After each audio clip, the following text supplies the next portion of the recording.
Misrepresentation as a psychologist, a case of a master's level therapist pretending to be a psychologist for immigration purposes. Hi, I'm Dr. Carolina Jimenez, licensed psychologist specializing in immigration evaluations with a private practice in Texas. I want to talk to you a little bit about a case that I'm going to read here for you involving a master's level therapist on an LPC, licensed professional counselor, who purposely misrepresented themselves as a psychologist to complete an immigration form. So the case here says that there was a complaint involving a matter in which an LPC, master's level therapist, completed a form, and then the Department of Homeland Security basically is filing a complaint against the licensing board. So here, the LPC, or the licensed professional counselor, who's a master's level mental health professional, signed a form indicating that they were a clinical psychologist when they're not. And this was for a disability exemption form. So basically, people who are applying for citizenship to become naturalized citizens can complete a form where they're explaining why they should be exempt. Maybe they're not able to learn English due to medical issues, including mental health concerns. But this form needs to be completed by a doctor. So it has to be either a psychologist, a doctor, and I think doctors of neuropathology can also complete them. But the form itself is very specific. The form has the instructions, and the form says clearly what are the qualifications needed. Now this person, it looks like they completed for someone who was a Spanish speaker. And number one, they misrepresented themselves as a psychologist, psicólogo, to the client. They're claiming that they use that term because it's the closest term. Now, they could have used any other term. They could have said consejero profesional con licencia, which is the literal translation of licensed professional counselor. They could even have used the term psicoterapeuta, which is psychotherapist. Instead, they chose to use the term psicólogo, which is psychologist. Now, in several Latin American countries, they use the term psicólogo for a bachelor's level professional. And in that country, it's okay to use that term.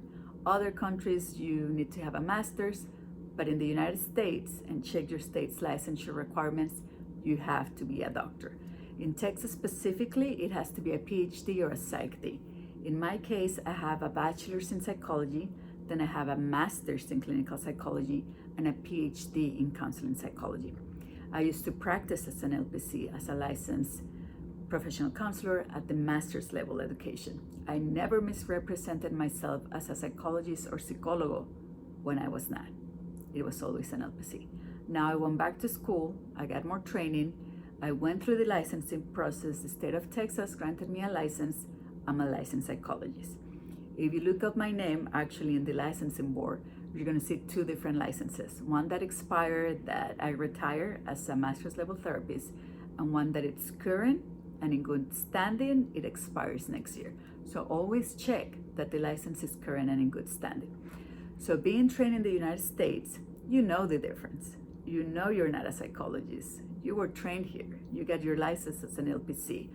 So I think this defense of I use this title because it's the closest and I don't want to confuse my clients, I honestly, that defense seems a little shady or suspicious to me. You know what your training is, what your license is. So maybe they let that slide.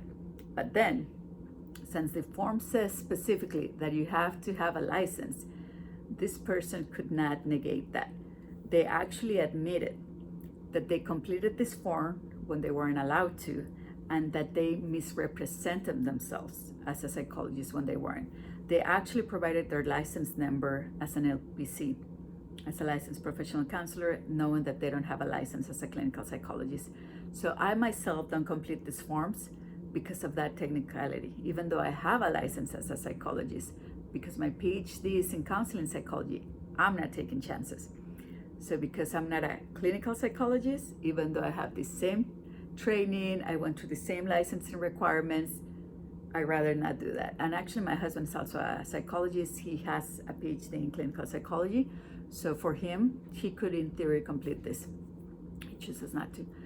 So again, when we're trained, when we're licensed, we know the difference in all these licensing requirements. So this person goes on to say that he refers to himself as a psicólogo de la comunidad latina. So he's advertising himself and his practice as a psychologist when he's not. And part of the website, he's advertising immigration assessment services. He is intentionally misrepresenting himself as a psychologist. And then what really came against him was because even within the context of language and cultural differences, he does not have the training. At the end of the day, he does not have this license to practice as a psychologist. So basically, he couldn't refute the charge of completed that form where he signed and he checked the box that he's a psychologist. Maybe they could have given him the benefit of the doubt and say, okay, language and cultural differences, I guess, please don't do it again. Stop using the term psicólogo. But he had no excuse to complete that form, knowingly misrepresenting himself as a psychologist. So what happens is that he received a board complaint with a notice of intent to revoke his master's level license. Now he has a chance to appeal the decision, and the resolution was that his license was suspended for 3 months, just 3 months. And then he had to be on a 3-year probation, and he had to pay a $1,500 fine. All of this because he did not act in a legal, ethical way, and he misrepresented himself. So now they make recommendations, making sure that we understand the scope of our practice, then we ensure clinical practices comply with professional standards, that we advertise ourselves accordingly, that we select terminology with care. This person should have known. If they hold a license to practice in the United States, they should have known that they're not a psychologist. Your name and the name of the license is in the license certificate, and I'm pointing that way because my license is over there. Every time a client comes in, I show them my license. They don't know that they have the right to request to see that license, but I just want to show them for their peace of mind. So as a person who specializes in this, I often get backslash from other people who think I'm trying to control, who think I'm all that because I'm a doctor. No, it's not about titles. It's about misrepresenting ourselves. I used to be a licensed professional counselor. I have very good training and foundation from my master's level training. And again, I never misrepresented myself as a psychologist when I was not a psychologist. Now I get to use that title because I have that license. So it's important when someone says they have a specific title, you have the right as a consumer of mental health services to request to see that license and to verify that license. As an immigration attorney, I would encourage you to please check the qualifications of the people you're referring your clients to. I've seen some referral lists where someone would refer to someone as a psicólogo. When you look up the license, they're not a psicólogo. And I don't know if this is the professional misrepresenting themselves or the attorney's offices making that assumption that we're all psicólogos, but we're not. So it's important that if you're making a referral, number one, you check the education and the license, and you ask for the license number, and you check that it's still current and in good standing. You have the right to refer your clients to whoever you want to refer them to. I recommend giving at least 3 different referrals so they can choose based on prices, location, comfort level.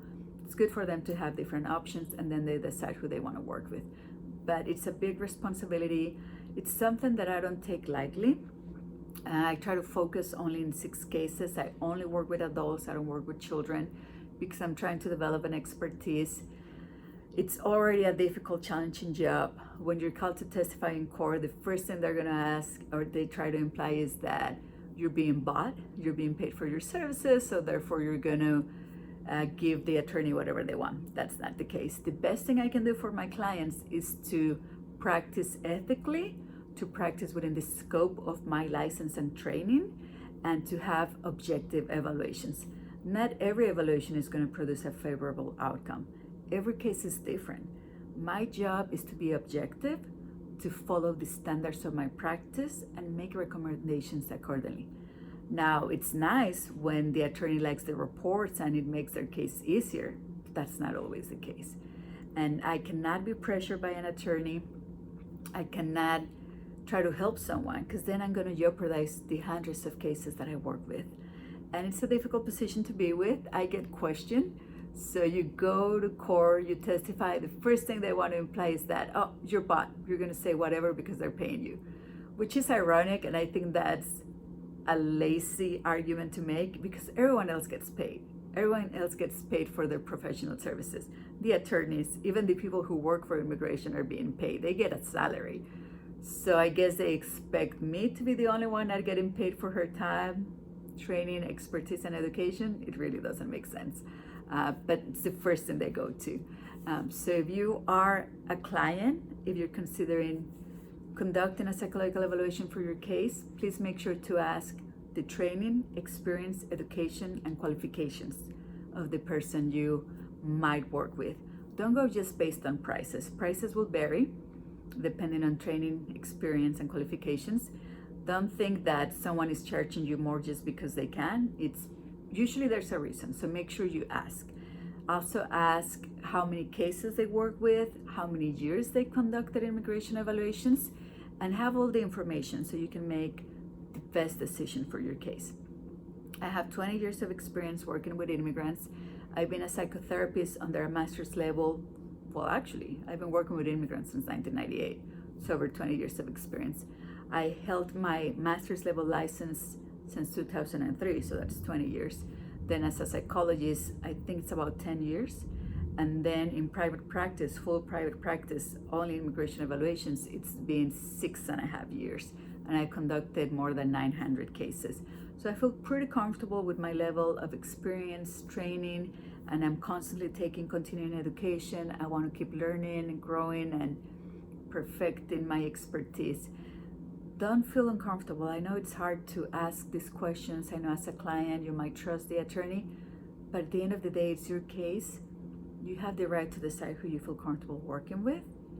So please don't be afraid to ask these questions. And for attorneys, make sure you update your referral list at least once a year to make sure that the information is still applicable, updated, and that this is still the person that you want to collaborate and send your clients for a referral for a psychological evaluation. Hope this helps.